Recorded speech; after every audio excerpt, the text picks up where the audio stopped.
a man whose life rose to become one of General Idi Amin's most trusted ministers, and later took up arms as a rebel leader before accepting amnesty and returning to national life. General Ali devoted over 5 decades of his life to public service. Throughout that long journey, he served Uganda in various capacities: as a soldier, a member of parliament, a cabinet minister in several portfolios, first deputy prime minister, second deputy prime minister, and deputy lead of government business. He remained a central figure in Uganda's public affairs for many years. The late General Moses Ali belonged to a generation of leaders that witnessed and indeed participated in some of the most defining moments in Uganda's history. Through periods of political transition, conflict, reconstruction, and nation building. His longevity in public service also meant that he mentored and worked alongside several generations of leaders. Many members of this House today have differed with him politically, but they undoubtedly learned valuable lessons from his experience, his institutional memory, and understanding of the evolution of our nation. That wealth of experience deserves acknowledgement and respect.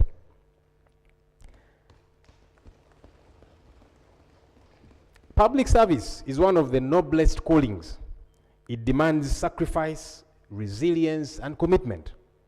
The late Moses Ali answered that call for much of his life, and for that he deserves our respect and gratitude. He belonged to the NRM, and I belong to the National Unity Platform, NUP. But I respected him, even though we differed politically.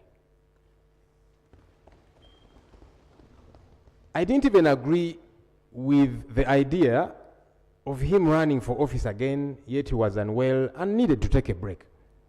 But I still give him his flowers for the service that he rendered this nation over the years. Right Honorable Speaker and colleagues, his passing, however, also invites us to reflect on an important national conversation. Death reminds all of us that beyond our different political parties, ideologies, and contests, we are all temporary custodians of public office. None of us is a permanent fixture in this world, and no position or status we hold is everlasting. So while we hold office, may we cause positive impact. May we be diligent leaders. Let us respect the rule of law and the people of Uganda whom we serve. As we mourn the late General Moses Ali, may this occasion renew our collective commitment to selfless leadership, accountable governance, and service above self. Let us strive to leave behind institutions that are stronger than we found them, and a country that is better because we had the privilege to serve. We welcome the Commander-in-Chief of the Armed Forces, who joined us earlier for this tribute session. I would like to urge him to prevail over the various security entities, to observe the law and respect the law as they do their work. The 1995 Constitution is a brainchild of the NRM government. We need to respect that Constitution. General Moses Ali was a believer in the rule of law, and that's why he gave up armed rebellion and then served in our national army.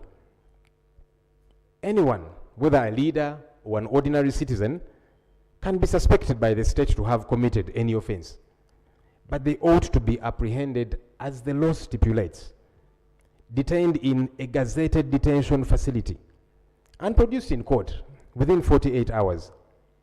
Lately, Right Honorable Speaker and colleagues, people are abducted, taken for days, weeks, and even months. Sometimes they are tortured, their family does not know their whereabouts, and they are not produced in court. This is not right, and we must collectively condemn it.